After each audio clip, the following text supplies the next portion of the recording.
الحمد لله نحمده ونستعينه ونستغفره ونعوذ بالله من شرور أنفسنا ومن سيئات أعمالنا من يهده الله فلا مضل له ومن يضلل فلا هادي له وأشهد أن لا إله إلا الله وحده لا شريك له نبينا محمد عبده ورسوله صلى الله عليه وعلى آله وصحبه أجمعين أما بعد السلام عليكم ورحمة الله وبركاته. Today's chapter that we will be going through is Sorah Maaoun. This chapter, like many other chapters in the Quran, they are directed towards the Quraysh in Mecca. First and foremost, it is where the Quran, a good portion of the Quran was revealed. It touches on the society that people lived in at that time, but at the same time, like the rest of the Quran, it is a universal message until the end of time. So there might be certain things that on the face of it looks like it is specific to Mecca at that time, but the more you delve into it, the more you see how it is a timeless message. And this surah is no different. Allah subhanahu wa ta'ala speaks to Muhammad sallallahu alayhi wa sallam and begins the surah with a question.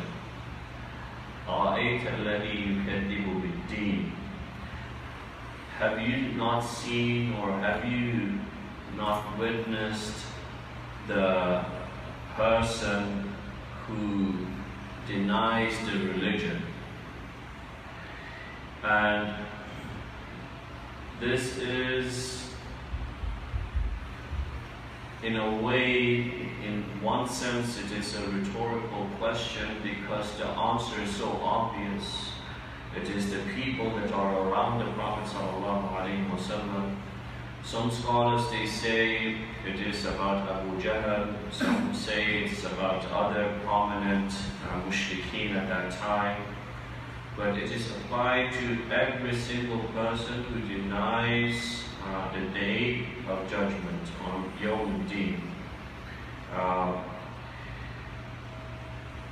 The phrase that Allah subhanahu wa ta'ala used here is the one who denies ad-Din, the whole religion.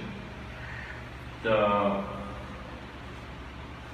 religion, the word for the religion in Arabic, ad-Din, it is a terminology that is used to show something that a person does, that they have adopted, that has become a way of life for them. The word deen does not just mean a set of beliefs, but it is a set of beliefs that you add a practical component to it.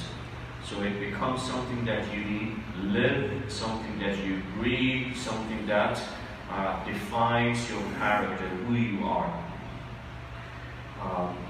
And the day of judgment, Yawm al-Qiyamah itself, Allah subhanahu wa ta'ala says, Malik Yawm al-Din. Allah subhanahu wa ta'ala is the owner, and Malik Yawm al-Din is the king of that day.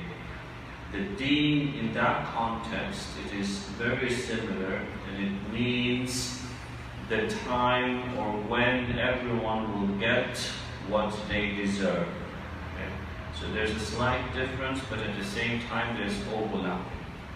So the person who is denying the religion completely, he's denying the existence of Allah subhanahu wa ta'ala, along with denying the existence that there is going to be a last day, a day where you stand in front of Allah subhanahu wa ta'ala and you face the consequences of your actions. If good, then good, and if bad, then there's a punishment for that. So this person is denying all of it. What happens when a person denies religion completely? One element that religion brings that helps human beings not only be good, but to remain good regardless of outside pressure, is the sense of accountability. And this is not to say, oh, I'm a different type of human being, I'm good whether there's accountability or not. No, this is something that you see even in children. That if the child finds themselves without any consequences of their actions or to their actions, what will the child seek out? They will seek out that immediate gratification. It's part of the soul. The soul wants instant gratification. But what keeps us back is the knowledge that we have, the experience that we get in life, that we understand. The child sometimes learns it the hard way. What happens if you eat too much candy? If you eat candy for breakfast, candy for lunch, and candy for dinner, what happens? You get a tummy ache. Right? So children, they learn the consequences. And the thing that religion brings is that ultimate consequence. That it doesn't matter whether you are in public or you are alone, there's always Allah subhanahu wa ta'ala, and there's always accountability. So it not only defines the character of the believer, but it also refines the character. Even if a bad thought comes to mind, then as a believer, you stop yourself and you think to yourself, is it really worth it? Because at the end of the day, the pleasure is only so much, and the regret will never end. But imagine for a moment, you don't even believe in the religion. You've denied the religion. So what is stopping you? There's nothing there. There's no consequence that you can see.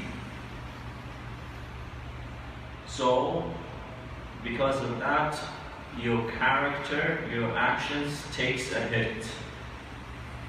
And it shows in your character that you don't believe. فَذَلِكَ الَّذِي يَدُعُّ الْيَتِيمِ. This is the same person that pushes away, repels the orphan. Because they don't believe in any consequences anymore. So their actions reflect their belief. So because of this, they are harsh, or they treat those that need mercy the most in a harsh way. Who needs more mercy than the orphan? The orphan in society, in any society, whether in the Meccan society or today, they are usually at the very bottom of the society. They don't have anyone that stands up for them. They don't have anyone to protect them. By definition, those guardians, the parents that are supposed to be their champions, are no longer there. And people, especially back in the day, they used to take advantage of this. So these people, they show this aggression towards the most vulnerable in society. And if you've noticed, all the af'al, all the verbs that are being used in this surah, the fi'l, the tense that is used is fi'l mudari'. أَرَأَيْتَ الَّذِي يُكَذِّبُ بِالدِّينِ فَذَلِكَ الَّذِي يَدُعُّ الْيَتِيمِ.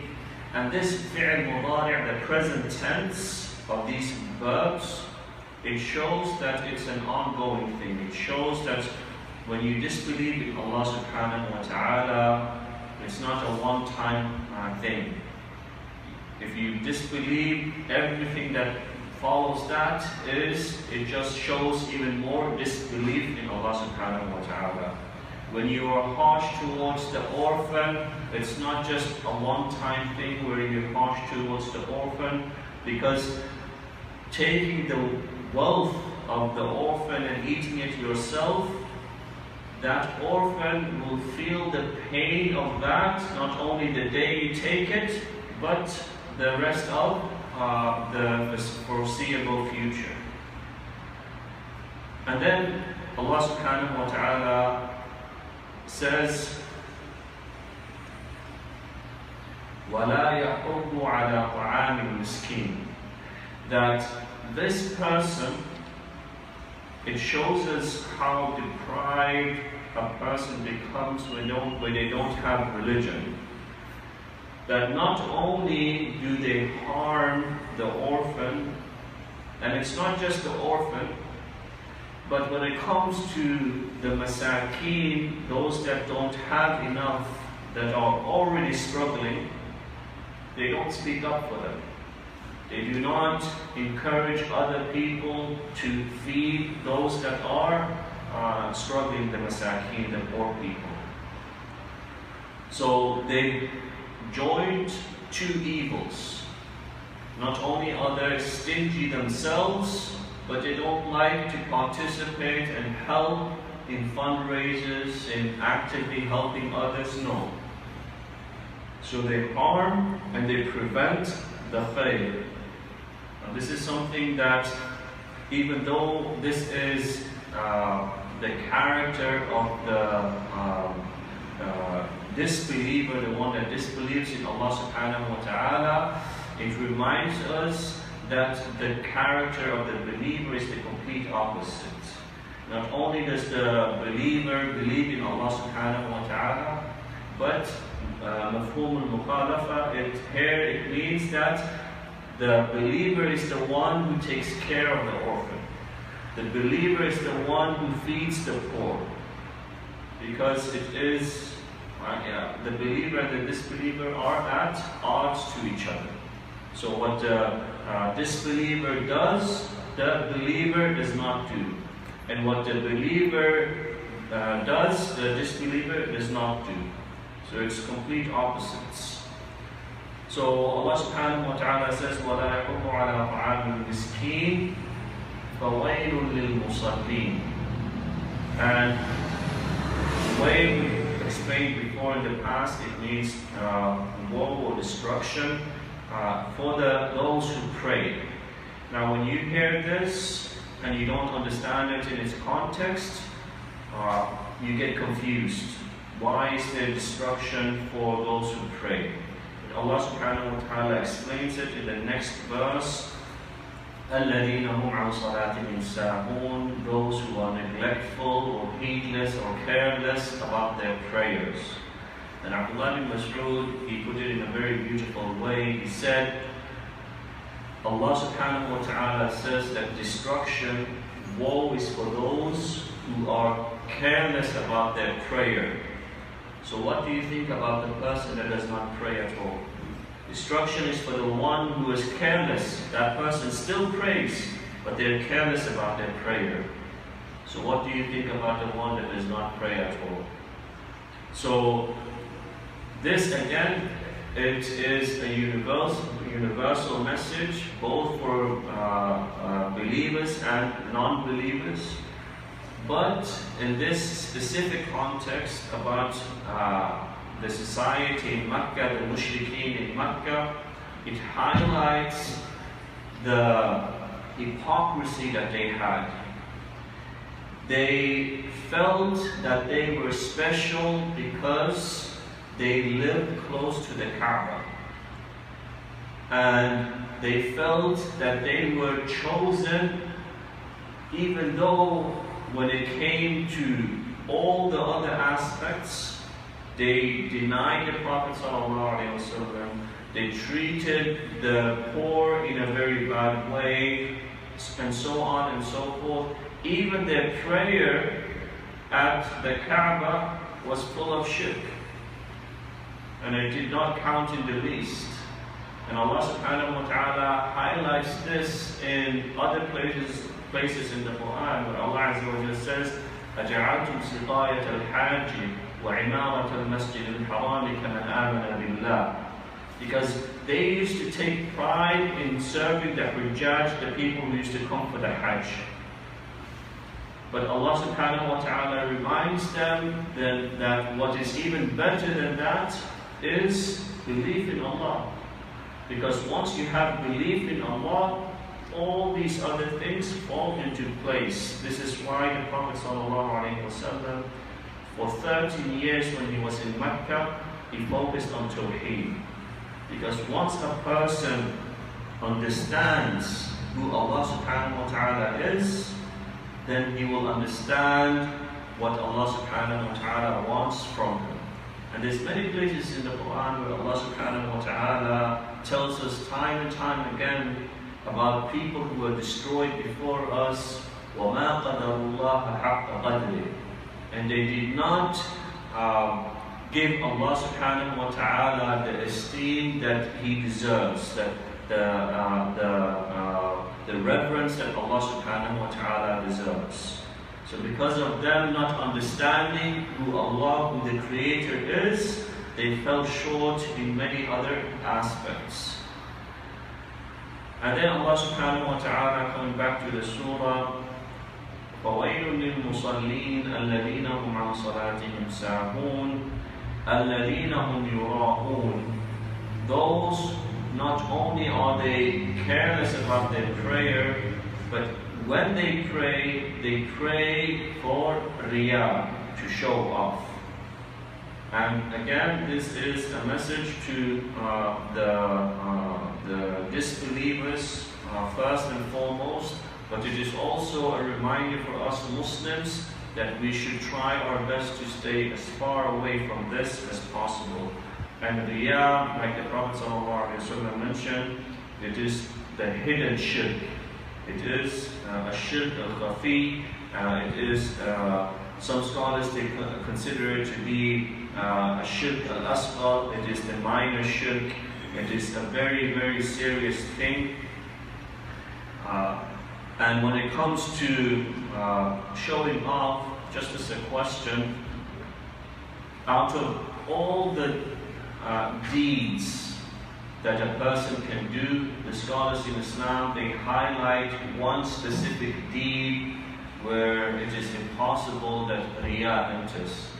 Can anyone think of that one deed where it is impossible for riyah, showing off, enters? Yes? Sorry? Pride. Pride? No, I'm thinking of a deed that, an Islamic deed that it is impossible to have riyah in. What was that?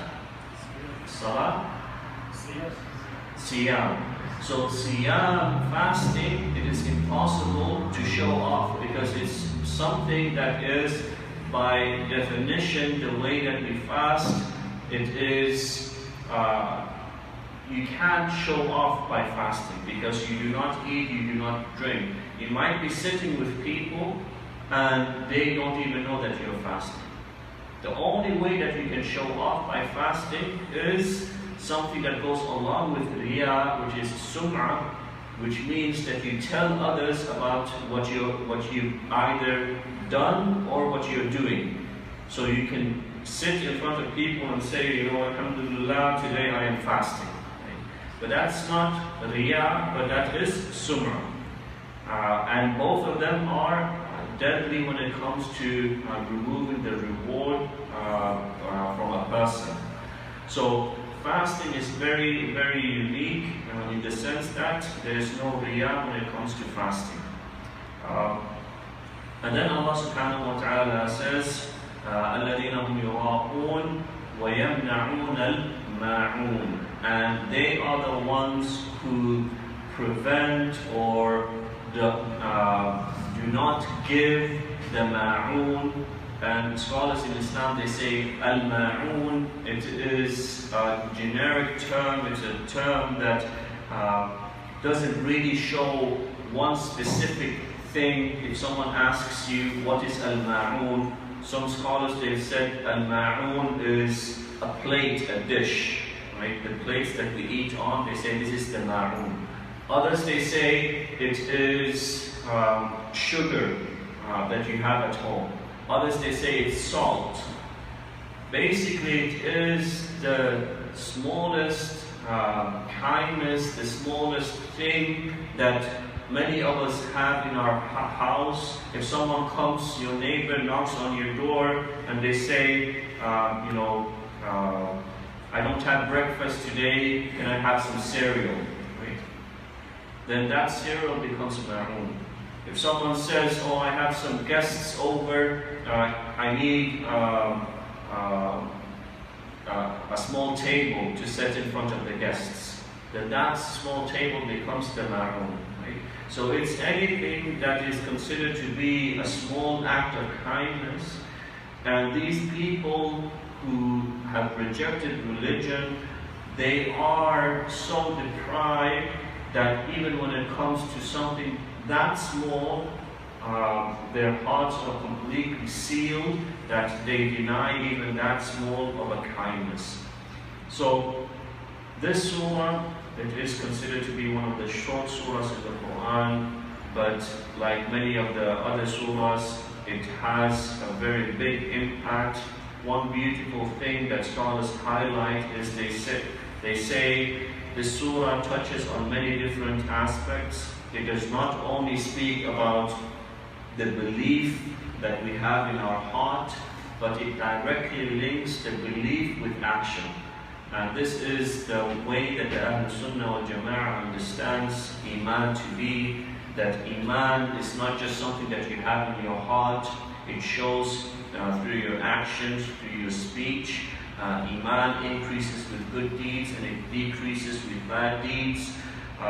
And in the same way that Allah subhanahu wa ta'ala is warning us against this behavior of the disbelievers, it is also a silent reminder and encouragement for us to be the complete opposite. So when Allah subhanahu wa ta'ala is telling us that they do not take care of the orphans, we should be there taking care of the orphans.